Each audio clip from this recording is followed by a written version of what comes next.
Let's jump straight in. If you're prepping for your Cambridge IGCSE physics exam, specifically syllabus 0625, there is a massive trap waiting for you in the forces section.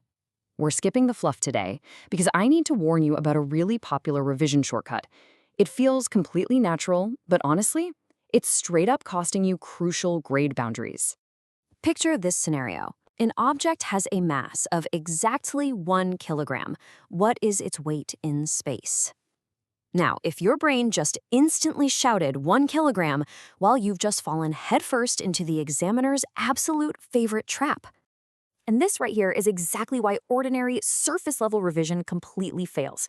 If you write weight in space is 1 kilogram on your exam paper, you earn exactly 0 marks. Nothing. It is a completely flawed answer. Why? Because you're confusing a scalar quantity, which is mass, with a vector quantity, which is weight. It's a super painful mistake, but hey, it's one we're going to fix right now. Let's break down the actual anatomy of this trap. We need a clear comparison here. Mass is a scalar quantity. It's measured in kilograms, and crucially, it is constant. Your mass never ever depends on the presence of the Earth. It's just the amount of stuff you're made of. Weight, on the other hand, is a vector force. It's measured in newtons, and it varies entirely depending on the gravitational pull acting on it. Let's speed things up a bit and actually get into the numbers. On most of the Earth's surface, if you're holding a 1 kilogram mass, the precise weight, like the actual literal pull of gravity on that object, is 9.8 newtons. But here is a rapid-fire quick win for your exam calculations. For Cambridge IGCSE physics, it is completely acceptable and honestly usually expected to just round this approximation up to 10 newtons. So a 1 kilogram mass weighs 10 newtons, a 2 kilogram mass weighs 20 newtons, and so on. Easy, right? So the absolutely crucial takeaway is summarized perfectly right here from the source text. Listen to this. The mass of an object is the same wherever it is and, unlike weight, does not depend on the presence of the Earth. If you can really anchor this concept firmly in your mind right now, you are literally already ahead of half the candidates taking this paper. Okay, to make absolutely sure you never drop these marks, we're going to use a high mark framework for your answers. It's just 4 steps: concept, evidence or data, scientific reasoning, and finally, examiner wording. Now, in a moment, I'll show you the exact examiner clue that changes the answer completely. But first, you need the framework that makes that clue super obvious. Let's hit step 1 and see how this builds our concept. You already know Newton's second law, F equals ma, right? Well, this is just that law, adapted perfectly for this topic. Weight equals mg. That simply translates to weight equals mass multiplied by the acceleration of freefall. Next up, we bring in step 3, the scientific reasoning. What actually is gravity, really? Well, gravity is what we call an action at a distance force. It doesn't require 2 objects to physically touch each other. Just like the magnetic forces between 2 magnets or the electric forces between electric charges, gravity is this invisible force that acts across space. All right, let's escalate the stakes a bit. Here is a classic Cambridge-style challenge for you, based on everything we've talked about.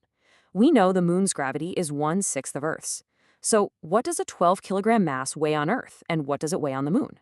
Seriously, pause for a second. Predict the exact answer in your head right now. Okay, let's see how you did. Spot the error here. The flawed approach simply repeats the mass, saying moon weight equals 12 kilograms. Bam, there is that trap again. But a top-end answer? It looks like this. Moon weight equals mass times gravity. That's 12 multiplied by 10/6, which gives us exactly 20 newtons. By using the correct equation, substituting your values clearly, and actually using the Newton unit, you secure every single method mark, no points left behind. Now let's transition into the final critical concept that ties this entire thing together. Because gravity is an action at a distance force, we say that the Earth is surrounded by a gravitational field.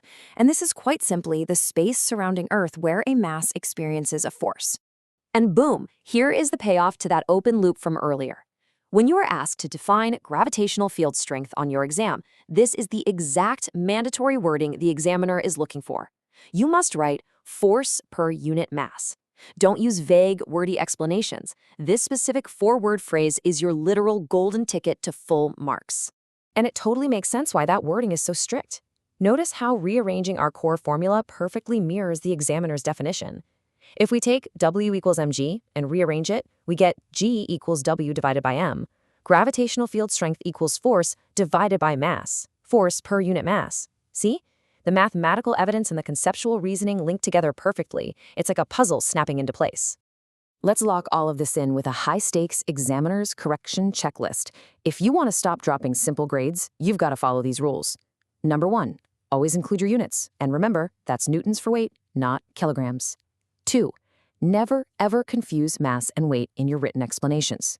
3, always define gravitational fields strictly as force per unit mass. And finally, whenever you calculate, always show your substituted values in the W equals mg formula to grab those method marks. To wrap up this explainer, I'm going to leave you with a really provocative thought straight from the source text. Since the Earth is not a perfect sphere, but is actually a bit flatter at the poles than it is at the equator, where on Earth is your weight actually the greatest? Think about it. The closer you are to the center of the Earth, the more the Earth attracts you. Knowing that weight fluctuates depending on your exact location opens up a whole new realm of trap questions, specifically regarding data analysis and practical investigations. Leaving these points to chance is a massive risk, but the safe shortcut to mastering those exact data questions is ready for you right now. Subscribe to our YouTube channel, Ace the Exams, @acetheexams_IGCSE to excel in your Cambridge examinations, and jump straight into our next explainer to discover exactly how to beat the examiner at their own data analysis game. See you over there.